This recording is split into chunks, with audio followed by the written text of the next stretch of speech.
ka dhig guuldarradaada fursado waxbarasho. Ishagaajinta nafsiga ah dhif iyo naadir waxay u tahay wado siman.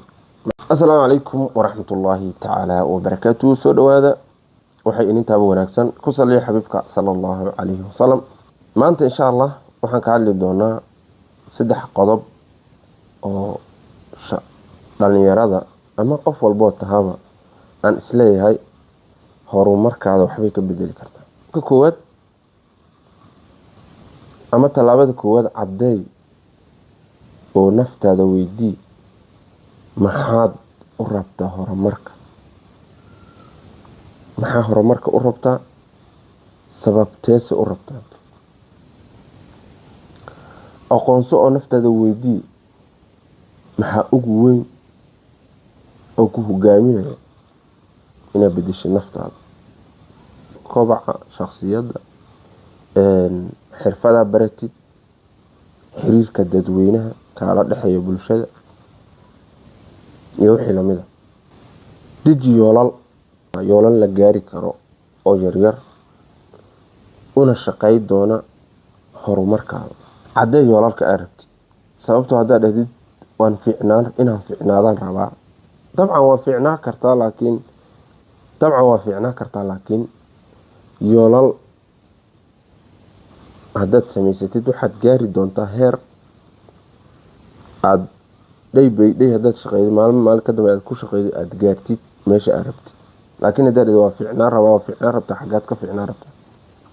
taas waa qodobka koowaad. qodobka labaad waxa waaye qaybi yoolalka qaybi, kuwa waaweyn kuwa yaryar kala qaybi.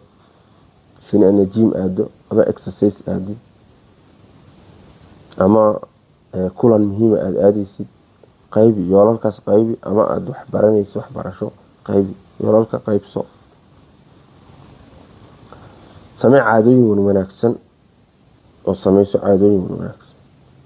joogteynta ayaa ah furaha guusha ama horumarka. ilaali caadooyinka wanaagsan oo ilaasho.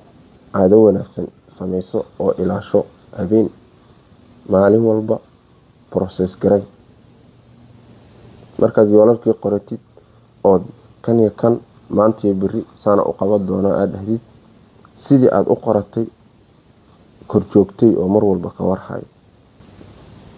talaabada saddexaad, u qaado caqabadaha kusoo wajahaya horumar u qaado.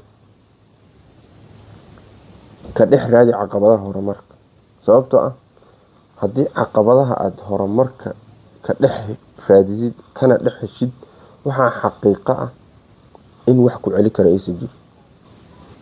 ka dhig guuldarradaada fursado waxbarasho, sababtoo ah haddaad guuldareysatid ood fariisatid oo isciishid waxaa waaye waxba kuma siyaadin. laakiin maalinkii guuldarrada fursado waxbarasho aad ka dhigtid ood meesha wax ka qalada aad ogaatid ood inaad dib u saxdo aad isku daydid, waxaa xaqiiqo ah inaad saxi doontid. waxaad sameydaa dabaaldeg u samey waxaa guusha yarta oo gaartay. kaba soo qaad waxaa la dhahaa yoolka markaad dejinaysid waa inaad ka dhigtid asbuucle ama maalinle haddaad ka dhigtid ilaahayna ku shukrisaa, naftaadana ku shukrisaa, oona u mahad celin naftaada. maxaa ugu mahad celinaysaa? sababtoo ah waxaad sameyday waxaad u baahnay. maalin walba marka haddaad sameydid ood ilaahay u mahad celin naftaada u mahad celidid, waxaad gaari doontaa inaad wax ku celiyo aysan jirinba guusha aad salka dhigto. ishagaajinta nafsiga ah dhif iyo naadir waxay u tahay wado siman. macnaha haddaad maanta ishagaajinayaa wado siman ma helaysid, waa inaad wada rafan fahmaysaa. wadada marka waa inaad adigu hagaajisad. waxaa jiri doona wada raf ah markii aad isku daydo inaad horumar aad. insha Allah waxaan rajeynayaa inaad wax uun ka fahanteen videogan. haddaa wax uun ka fahanteen videogan insha Allah nolol gareeya naguna soo biir haddaa nagu cusub tahay ama channelka naga daawanaysana waa xasantiin bade. aniguna waxaan ahay xasan cabdi diyaari. wassalaamu calaykum waraxmatullaahi tacaala wabarakaatuh.